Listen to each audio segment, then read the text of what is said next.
Yo, what's up everybody? It's your boy Kevin from Home Gym Gains.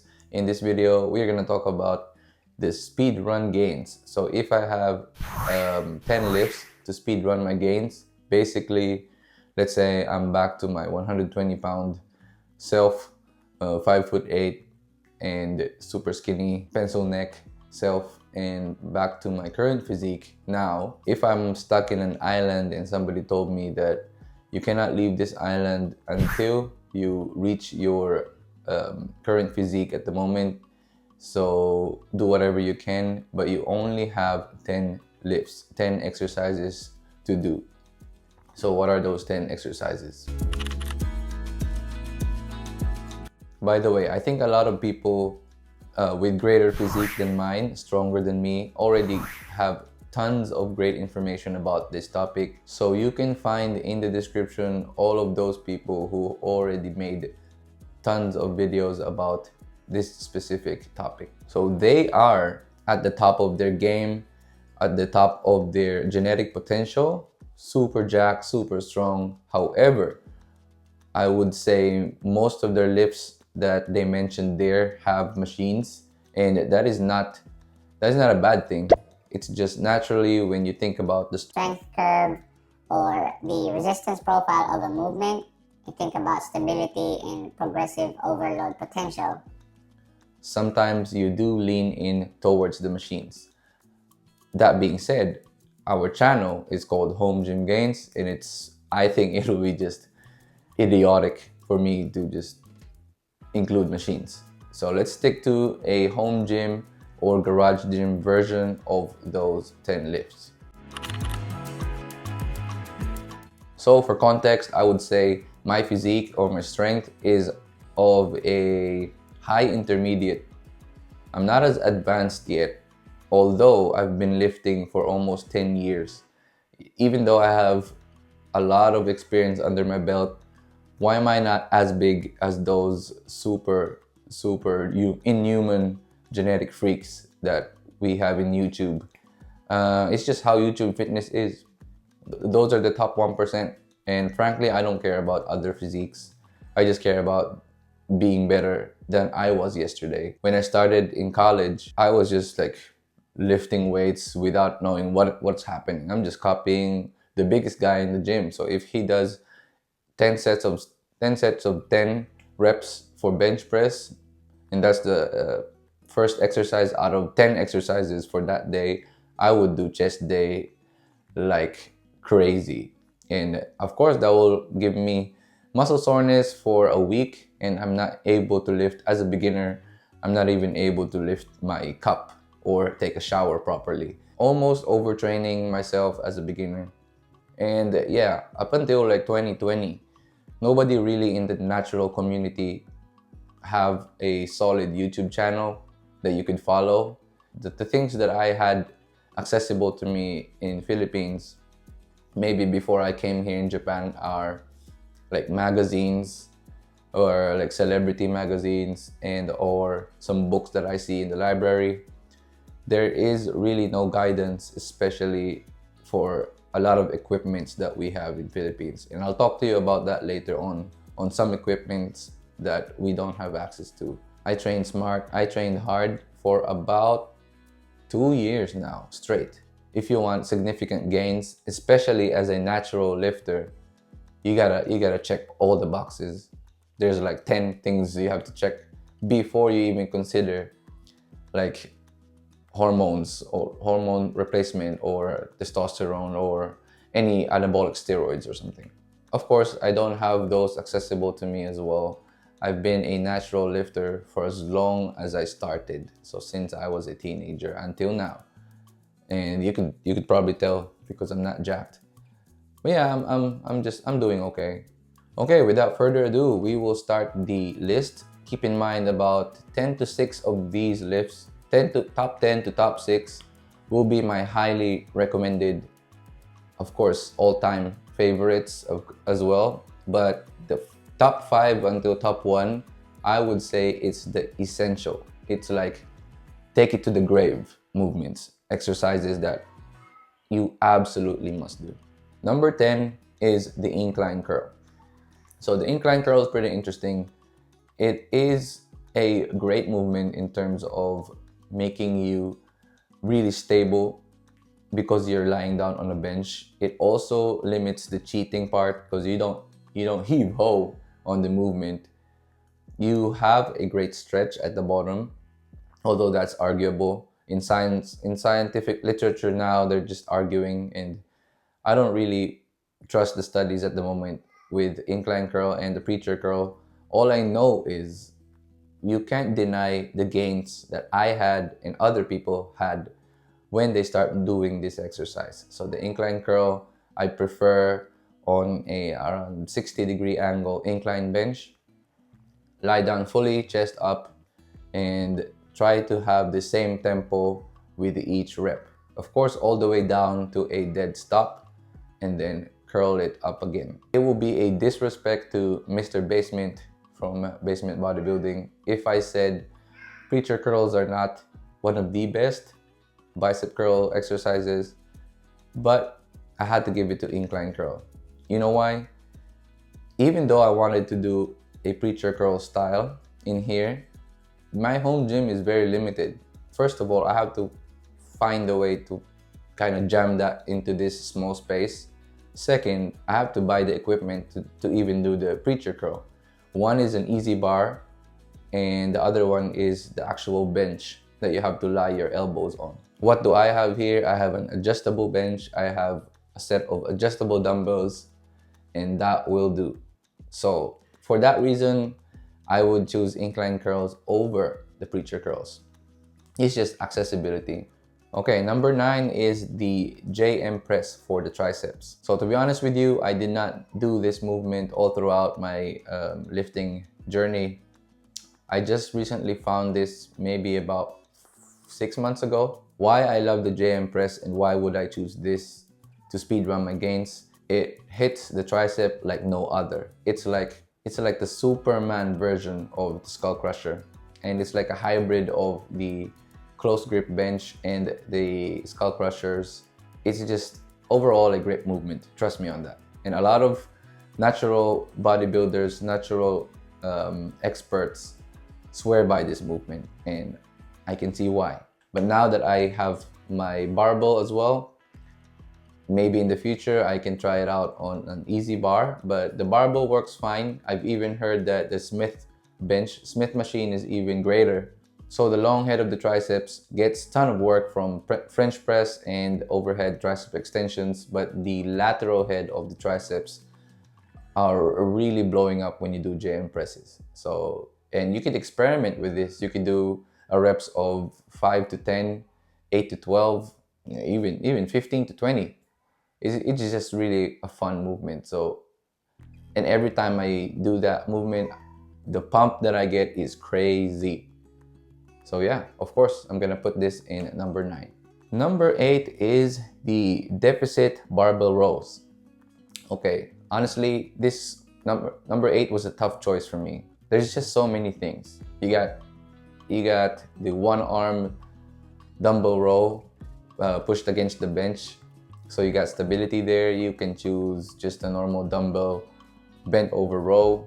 You can choose a cable, a machine row. But again, we're doing home gym style. But there's just so many. There's a Helms row. There's chest supported row. Obviously, you can tell I love rows. The deficit barbell row that I recently did for about a year now, I could really tell the difference with my back just being absolutely destroyed after this movement in a good way, because I can still recover until the next back day, until the next pull day.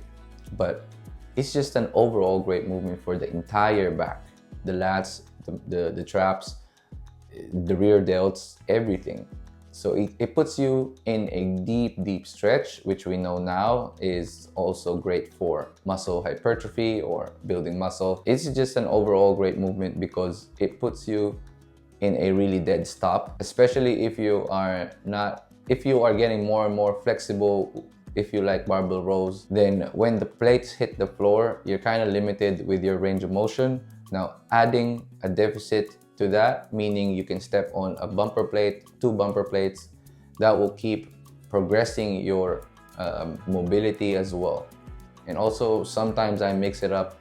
This is kind of a cheat because I can only choose one, but I also did like a flexion row variation where I round my back at the bottom. All right, moving on. So the next one, I was thinking of adding a tricep exercise like the skull crushers, or should it be a chest exercise like the dumbbell fly? But what made to the list was weighted dips. So this one, I really have a lot of regrets with this movement. First of all, honestly, I did not do this movement at all. And here's why I didn't do it. So a lot of people, when I started working out at my old gym back in the Philippines, they were telling me that the dips are really bad for your shoulder joint. Now, me being I'm just like a stupid head. I didn't even ask why. So me being an idiot, I just believed them. This is the opposite approach that you want to do in fitness. So do your own research, learn the movement, and learn the benefits. If it's really high fatigue, dangerous for the joints, you have to tell it for yourself. In my defense, I did try it, and then maybe it's the placebo, and I'm already expecting it to be dangerous. Guess what? When you expect something to hurt, chances are it's gonna hurt. Your brain works like that. Not knowing that I was the problem, my form was the problem, and that is why I don't feel it on my chest. The dangerous positions that you might have is when it's stretched. So learning how to slowly progress through that movement will kind of bulletproof you with those injuries from your bench press, your heavy close grip bench press. And yeah, you shouldn't avoid the bodyweight dips. A lot of people swear by this. So weighted dips are my goal, and I would absolutely try to learn them, practice them, and implement them from now on. Oh, the next one is controversial. We have the hanging leg raise. So again, to be 100% honest with you guys, I did not spam this movement at all. I started with maybe a decline sit-ups, occasionally some sit-ups. But here's the thing, when I started the gym, when I started working out, it was like a metal, old school, dirty, rusted gym back home that you kind of be stupid to lie down on the floor and just like there's a bunch of dirt there from shoes, and it's disgusting. So, but yeah, I avoided the hanging leg raises for the longest time as well, and I would absolutely put this just because of the ease of use. There are a lot of variations. You could do knee raises, you could do leg raises, but the point is to absolutely get that full range of motion, get that stretch. Do them. Absolutely great exercise for your abs. You will regret if you think that the big three, squat, bench, and deadlifts is all you need for building your abs. Some people say like abs are made in the kitchen. That's true. But also at the same time, if you don't train them, if you don't develop the muscles, it won't show even in low body fat percentage, just like any other muscle would. So would you do that for your shoulders? Don't train your shoulders because all you need to do is lower your body fat. Train your abs or else you will regret it. Okay, so for top 5, we got the high bar squat. Okay, so I was torn. Do I even need to explain or be specific with heel elevated high bar squats? So basically you can elevate your heel and try to experiment, but the more forward your knees go, the lower you can go, it's better for your quads. And just overall, it's great for your adductors, it's great for your glutes. Man, squats, if I had to just choose one movement for the legs, it'll be squats for sure. I'm not a minimalist at all, and I'm not a squat purist. It just made my quads blow up a lot, especially when I learned how to do them properly. I was doing just low bar squats and I thought I'm gonna gain muscle from there. I did not. That was just like a powerlifting move, and makes you feel good because you move a lot of weight. But if you want that muscle building movement, do the high bar instead. For a while, in my early days, it's just because the gyms in Philippines, I don't know why, but they have no leg equipment whatsoever. Basically, everybody just do upper movements.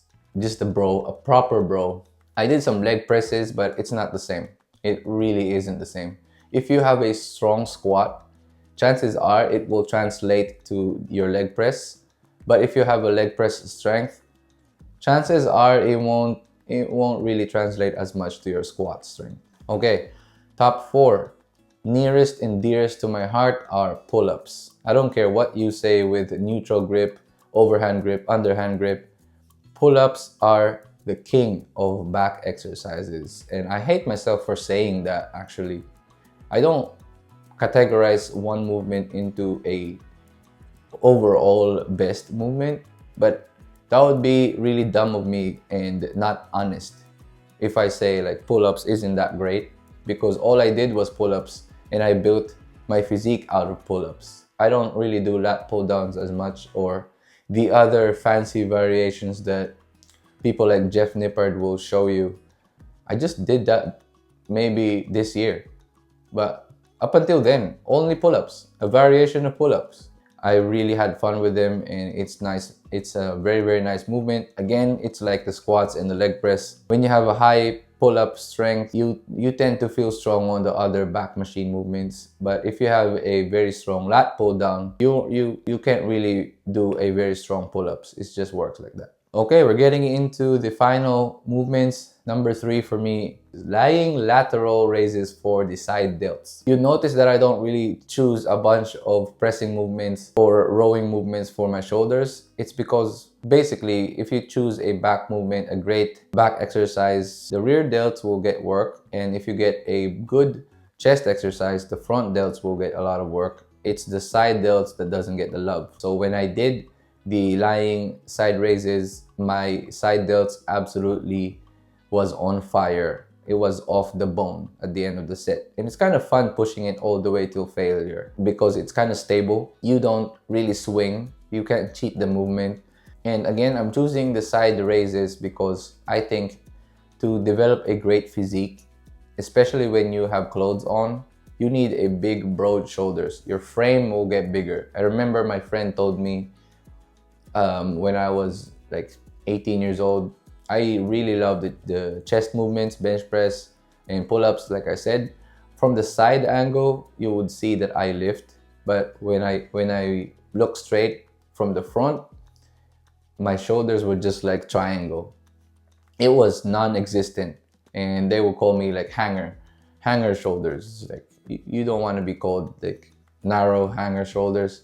Okay, so the next movement is a tough call as well. I had to basically choose between a bunch of posterior chain exercises, hip hinge exercises, but the final one that I chose is the RDLs. Close second would be the good mornings, but again, RDLs, some people will tell you to do just leg curls, and now science is telling you to do seated leg curls in a machine. But for my home gym folks out there, even if you're in a commercial gym, don't miss out on the RDLs. I swear, this will build your hamstrings like none other. And I don't care about the other head that doesn't get worked for the RDLs. It's still gonna build you tons of muscle. You're still gonna translate this movement to your deadlifts. I kid you not, if you have a strong RDL, you're gonna have a strong deadlift. And if I don't want to do deadlifts for muscle building purposes, I have a friend who says deadlifts are king for overall building muscle. That is nonsense. If you want to do the RDLs, just remember you could try it out on a deficit to get a even greater stretch. Remember to maintain great form and be patient with it. You will gain strength, but to just horse around the weight with improper form is just a recipe for disaster. So you can also pull your hamstrings and have an injury with this. So you got to be careful. Just 1 year, program your RDLs and come back to this video and let me know how it was for you. I really swear by this movement. Okay, for the final one, you may have guessed what it is, or you're probably saying there's no chest movement at all for the entire 10 lists.